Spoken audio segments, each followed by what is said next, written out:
everybody. Welcome to another episode of Erica Schmerica's Reality Recaps. Today we're going to be talking about 90 Day Fiancé before the 90 days, the never-ending series that just keeps on going.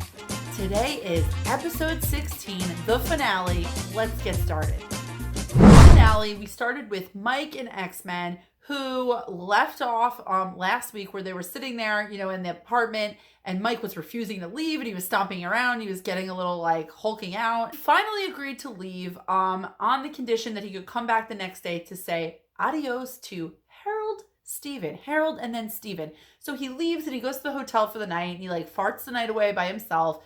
And XMen's left back at the, house with her mom and her sister crying and hugging each other. And her mother, really said that she appreciated Mike because he came along at the perfect time. It was right during the beginning of the pandemic when XMen's career as a manicurist really slowed down because of the pandemic.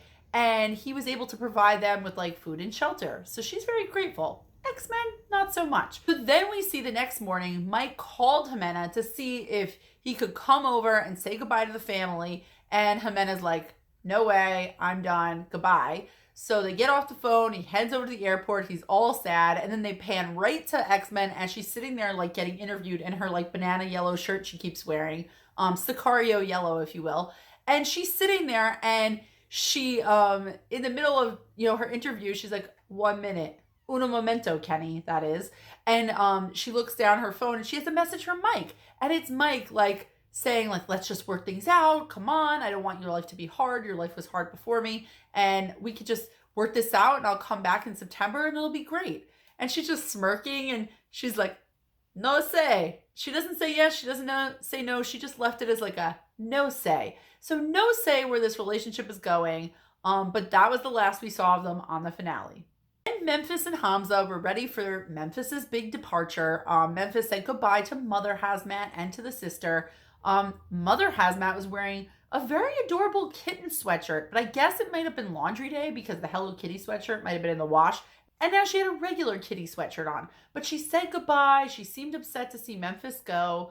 And the two headed off in a cab, her and Hamza, all the way to the airport where they cried. They talked about how much they were going to miss each other. And it's me miss you long time. And then they get to the airport and they were crying, and Hamza really, he made everybody shed a tear around the world when he's like, me heart leaving me heart leave, But Memphis is probably more emotional because she's 3.5 seconds pregnant now. And she headed home in tears, very sad. But what wasn't sad were Ben and Mahogany when they had their last little feature in this season. So last week we left off with our weird conversation on the park bench where Mahogany's just good day, sir, and walked away with a fake accent. Anyway, so Ben runs over to the cab. He's screaming in the cab door Mahogany, I would really like to speak to you right now. I think this is proper that we should speak right now. And Mahogany was just God bless you, Benjamin. He's did somebody sneeze? Why did she say that? That was so strange. So yeah, I don't really know what that meant. I don't think Ben knew what that meant, but he kept trying. They kept panning to show his dumb hat in the back seat where Mahogany was sitting. She made sure that Ben got his stuff out of the car, but the hat was still there. And then they took off driving away. Later on that night, Ben went back to his hotel room and he was packing to leave and he put the hat on. So was it in the car? Maybe the Uber driver had the same hat as Ben, twinsies? Not really sure what was happening there. So Ben was getting ready to leave, explaining that he, didn't stop at the cab. He also sent Mahog pages of text messages, which she did not respond to. Classic Mahogany. And she finally did write him back sometime in the evening and wrote, God bless you. Again, not really sure where she was going with that. So Ben left. He got to the airport. He's this trip just was not really great. And Mahogany is just not who I thought she was. And I just thought we were going to dance. And I'm not really sure where this is going. It's okay, just get on the plane. Just go home. Let your family make fun of you. You kind of deserve it. Gino and Jasmine's goodbye was a little bit touching. Sort of, not really. Jasmine was crying because she felt like she wasted the whole last evening being mad about, what was it, paint chips, last names, other women in the DMs. I don't know. Her naked photo. I don't know, something. She got mad about something.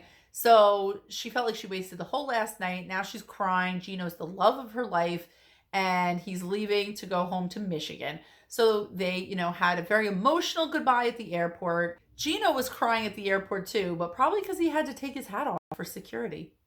Down in Tanzania, Soja Boy, now that Kimberly was, safely on an airplane back to the US, decided he was going to call Zara, which is synonymous for all women everywhere. So he called up Zara and said, he's still thinking about her. Her head must hurt because she's running through his mind, or how does that go? I don't know. I'd be really inefficient at this pickup line. Anyway, so he was, had his shirt unbuttoned. He had a Soja Boy necklace, like blinging in full effect. And Zara, who was wearing the same outfit she was wearing in the picture that they showed her in the first episode, she admitted that she missed talking to Soja Boy all the time, and she missed him, and she would be willing to see where things went. And Soja Boy was into this because he thought maybe they could have a child and have a future together because, her eggs were maybe still toteable and maybe not powdered eggs like the ones he'd grown accustomed to. So all I can say is Kimberly is going to be like, yo, the most yoiest yo she's ever been when she sees this little tidbit. Thanks so much for joining me for another episode of Erica Schmerica's Reality Recaps. Please make sure to like and subscribe to my YouTube channel, and I'll see you guys again next week. Bye!